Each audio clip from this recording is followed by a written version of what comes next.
तो आज मैं एक्सप्लेन करने वाला हूँ। 2022 में आई मूवी दृश्यम 2 को इसकी रेटिंग की बात नहीं करेंगे क्योंकि अभी जल्द ही रिलीज हुई है तो रेटिंग में बदलाव देखने को मिल सकते हैं।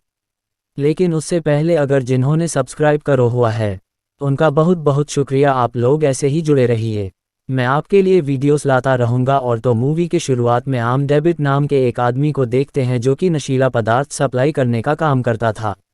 वह एक सीनियर गुंडे को पैसों के बदले नशीला पदार्थ देते हुए कहता है क्या वह यह काम छोड़ रहा है क्योंकि वह अपनी फैमिली के साथ रहना चाहता है। यह बात उस गुंडे को पसंद नहीं आती और वह पैसे दिए बिना ही जाने लगता है। पैसों के चक्कर में उनके बीच हाथापाई शुरू हो जाती है और गलती से डेविड द्वारा गोली उस गुंडे को लगती मारा जाता है।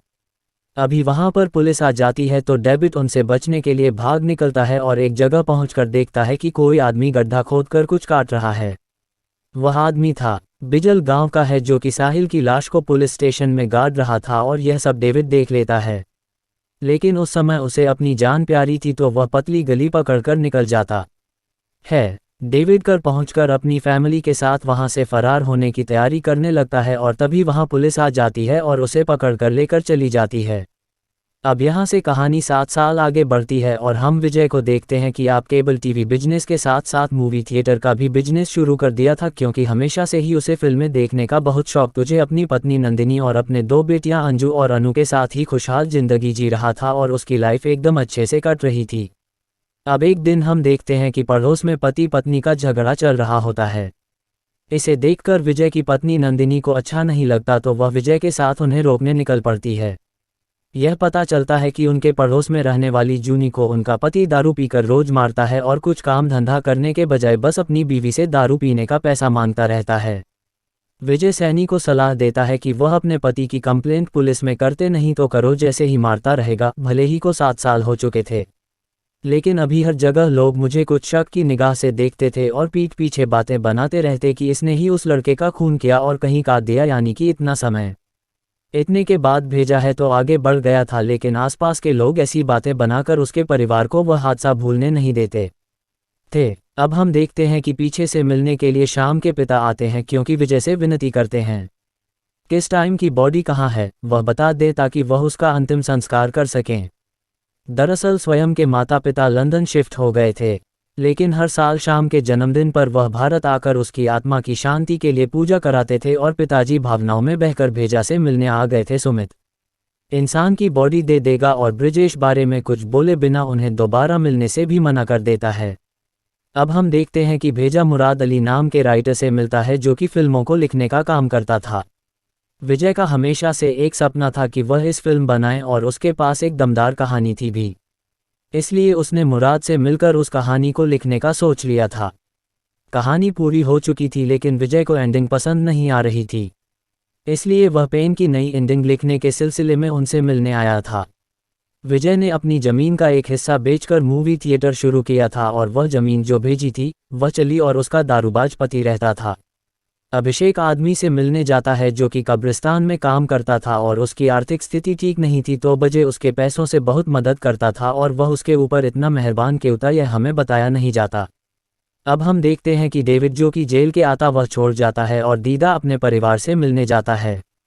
डेविड के जाने के बाद उसकी पत्नी किसी तरह बदबूदार कर रहे थे और उसकी हालत देखकर डेविड ठान लेता है कि उसने ही सब खराब किया था तो वही सब सही करेगा। अब हम देखते हैं कि स्वयं के घर में उसकी आत्मा की शांति के लिए पूजा चल रही होती है। बस टाइम की मां को अभी भी शांति नहीं मिली थी और विजय के परिवार के प्रति अभी भी उनके अंदर गुस्सा ही भरा हुआ था और वह चाहती थी कि उसके परिवार को शाम को मारने के लिए सजा मिले। और बजे अपने मित्र से मिलने जाता है जो कि बिजली के बिल में काम करने वाला था और दोनों चढ़ाते हुए कपिल शर्मा रहे हो और उनकी आपस में काफ़ी अच्छे से बनती थी। उसका दोस्त उससे सवाल करता है कि क्या वह घर तुम्हारी फिल्म की कहानी चोरी हो जाए, पर भेजे कहता है कि मैंने किताब लिखकर अपनी कहानी का कॉपीराइट ले लिया है तो मेरी कहानी कोई नहीं चुरा सकता और तुम तो बनकर रहेगी। हम देखते हैं कि जाने और नंदिनी साथ में बैठे होते हैं। वजन अपना दुख नंदिनी को पता रही होती है। इसी बीच अंजू की शादी की बात चलती है तो जाने कहती है कि लोगों में यह बात पहले हुई है कि अंजू का टाइम के साथ चक्कर चल रहा था और इन दोनों को कुछ गलत हालत में देख लिया, इसलिए मैंने उस लड़के को मार डाला। यह सारी बातें सुनकर नंदिनी को बहुत गुस्सा आ जाता है और उसे गुस्से में वह सभी चीज़ें बोलने लग जाती है। जो उसे बोली नहीं चाहिए थी, और जब उसे ध्यान आता है तो तुरंत ही रुक जाती है।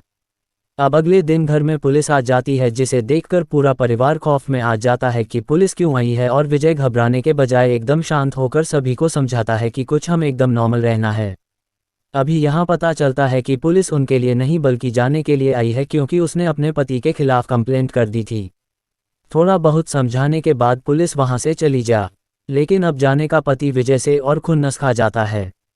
7 साल पहले वह हादसे के बाद से अंजू को हटाया गाना शुरू हो गए थे, जिससे कि उसे डर के मारे दौरे पड़ना शुरू हो जाते थे। तो आज पूरे घर में आता देख वोटर फिर से वापस आ गया था और से दौरे पड़ना शुरू हो जाते हैं।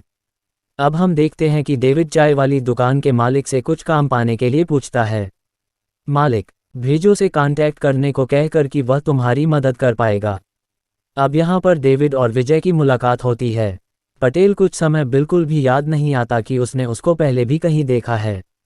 विजय अक्सर अपने दोस्त के साथ बैठकर बातचीत करते हुए मदिरापान करना पसंद करता था। वहीं नंदनी अक्सर जाने के साथ बैठकर बातचीत किया करती थी और मैं भी काफ़ी बनने लगी थी। अब हम आईडी ऑफिसर तरुण को देखते हैं, जो कि आप स्वयं के मर्डर केस को हैंडल कर रहे थे, और वह सस्पेंडेड पुलिस ऑफिसर गायतोड़े को अपने पास बुला दो कि भाई था, जिसकी सारी बातें सही थी। यहाँ पर हमें देखने मिलता है कि स्वयं की मां मेरा देशमुख के कहने पर ही सब कुछ हो रहा है, और एक बहुत बड़ा राज खुलता है कि जैनी और उसका पति कोई आम नागरिक नहीं बल्कि पुलिस ऑफिसर हैं, और वह बस विजय के पड़ोसी बनकर रह रहे थे ताकि उनकी जासूसी करके जानकारी इकट्ठा कर सकें। इस सारा प्लान तरुण और मेरा का था, और उन्होंने भेजो कि घर में हर जगह रिकॉर्डिंग माइक लगवा दिए थे, ना कि उसके से जुड़ी कुछ भी बात हो तो उन्हें पता चल सके। वजन ही नंदनी से बात करते वक्त सारी बातें रिकॉर्ड करती थी। उन्हें रिकॉर्डिंग से पता चलता है कि विजन इंसान की बॉडी को कहीं और ज़्यादातर उन अपने दिमाग के घोड़े दौड़ाते हुए पता लगाने लग जाता है कि आखिर वह कौन सी जगह है जहां बॉडी गाड़ी हुई है। अब पुलिस फिर से पूछताछ करना शुरू कर देती है, पर काफ़ी मशक्कत करने के बाद भी उन्हें कोई सुराग नहीं मिलता। अब हम देखते हैं कि आईडी ऑफिसर सीधा पिज्जा के घर पहुंच जाता है, और तब घर में मौजूद सभी की धड़कन तेज हो जाती है, जो कि अचानक से एक आईडी ऑफिसर का घर आना मतलब कि मुझे दस्तक दे दी है। धर्म बड़े आराम से सभी से बातें करते हुए घुमा फिरा कर अपनी बात। अब तो जो कुछ शांति से जी रहे थे, आने वाले समय में कुछ शांति भंग होने वाली है। उस वक्त विजय घर पर नहीं था, पर जब घर आता है तो नंदनी को पढ़ाते हुए उसे सब कुछ बताती है और पूछा कि तुमने उसकी बॉडी छुपाई कहाँ है, क्योंकि जब भी पता चलता है कि पुलिस कहीं खुदाई कर रही है तो हमारी सांसें अटक जाती हैं। नंदनी की हालत देखकर काफ़ी सोचने के बाद बजे तक भी नहीं पिघलता है और उसे नहीं बताता कि बॉडी कहाँ है, क्योंकि किसी और को यह बात ना पता चलना ही उसके परिवार को सुरक्षित रख सकता था। अब हम देखते हैं कि आसपास के लोगों की बातचीत से देवी को खबर मिलती है कि विजय के ऊपर खून करने का कैसा रहा है। वह जाकर उसे याद आता है कि 7 साल पहले उसने भेजा को कुछ काटते हुए देखा था। शायद खून करने के बाद वह वहां लाश काट रहा था। पुलिस ने भेजा था। जुड़ी कोई भी जानकारी देने के लिए 5 लाख रुपए का इनाम रखा था, और उस वक्त डेविड को पैसों की ज़रूरत थी भी, इसलिए वह पुलिस स्टेशन पहुंच जाता है। वह सच बताने के लिए जो सिर्फ उसने देखा था 5 लाख लेने के बजाय 25 लाख रुपए सेन की फैमिली से लेता है और बता देता है किस पुलिस स्टेशन में जहां आप खड़े हैं वहीं पर विजय ने बॉडी गाड़ी थी। यह सुनकर सभी लोग एकदम अचंभित हो जाते हैं कि अब तक यह बात दिमाग में क्यों नहीं आई, और किसी को यकीन ही नहीं होता कि ऐसा भी बुक कर सकता था। अब बिना किसी को भनक लगे पुलिस स्टेशन के अंदर खुदाई का काम चालू हो जाता है, और उधर भेजो को इधर उधर से खबर मिल जाती है कि पुलिस स्टेशन में खुदाई चल रही है। इतने सालों में अब जाकर उसके चेहरे पर घबराहट देखने को मिलती है, और वह तो कैमरे के जरिए पाकिस्तान की हरकत देखने में लग जाता है। वह देखता है कि इस टाइम की बॉडी क्योंकि कंकाल बन चुकी थी तो उनके हाथ लग गई है, और अब सबूत के तौर पर टेस्ट करने के लिए ले जाया जा रहा। अब इतना सब होली के बाद तरुण कोर्ट की तरफ से परमिशन लेकर सवाल जवाब करने के लिए विजय के पूरे परिवार को हिरासत में ले लेता है। अरुण विजय के सामने उसके परिवार को टॉर्चर करना शुरू कर देता है, ताकि विजय सब सच बोलते सब कुछ सह सकता था, पर अपने परिवार को इस तरह दुख में नहीं देख सकता था।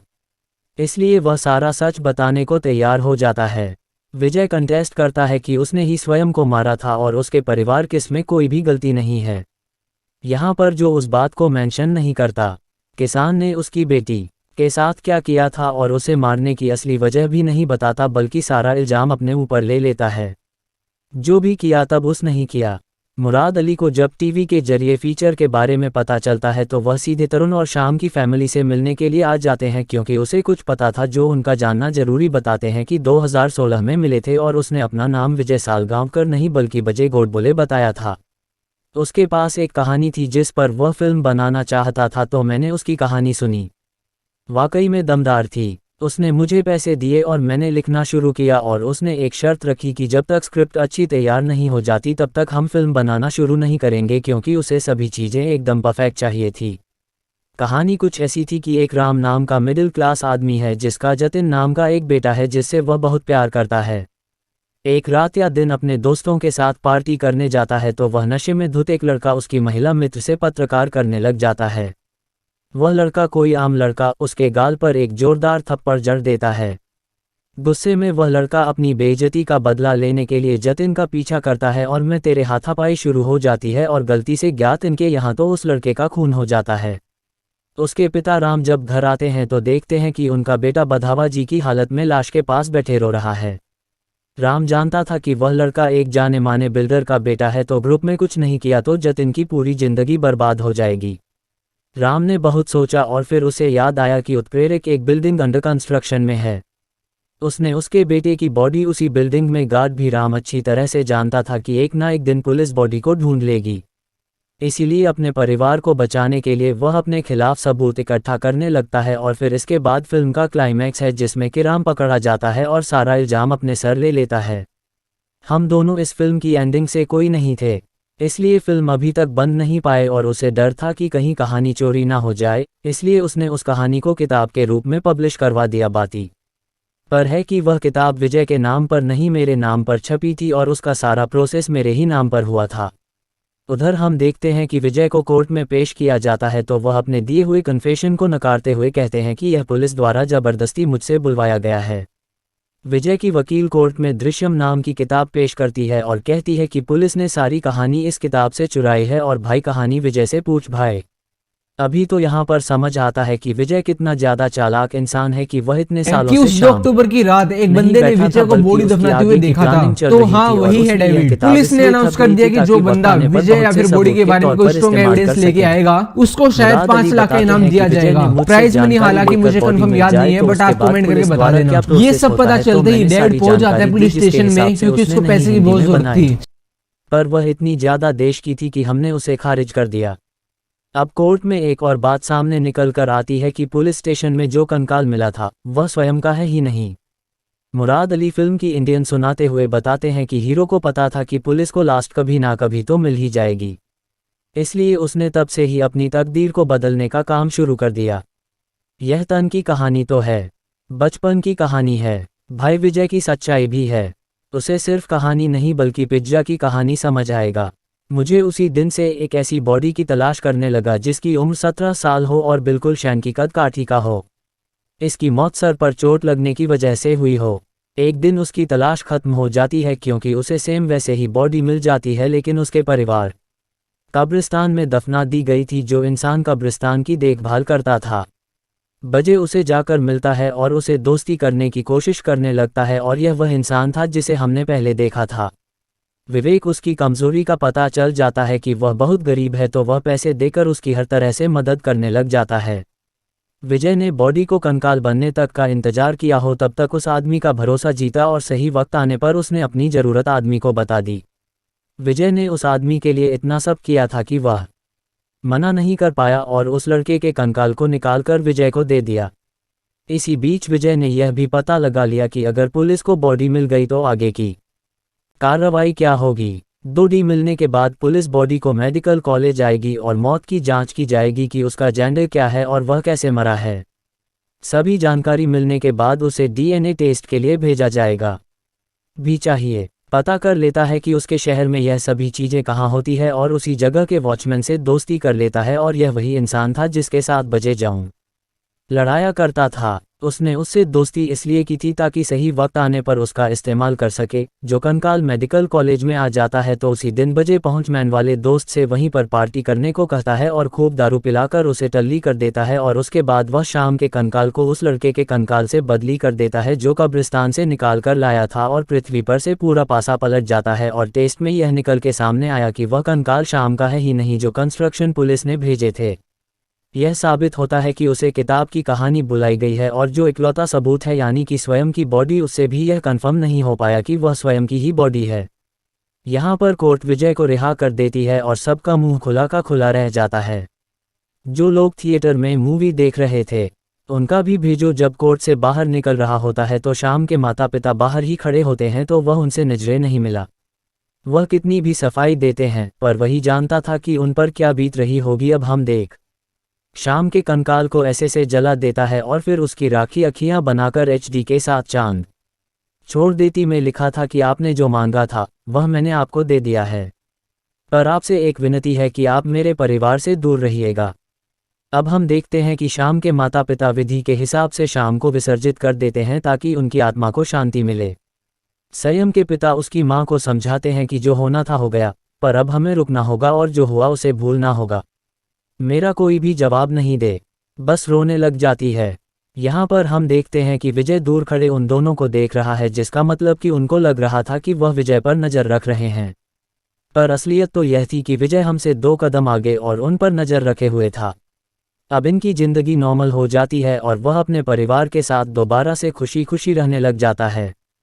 विजय मन में बात करते हुए हमें बताता है कि हर इंसान की 3 तरह की दुनिया होती है।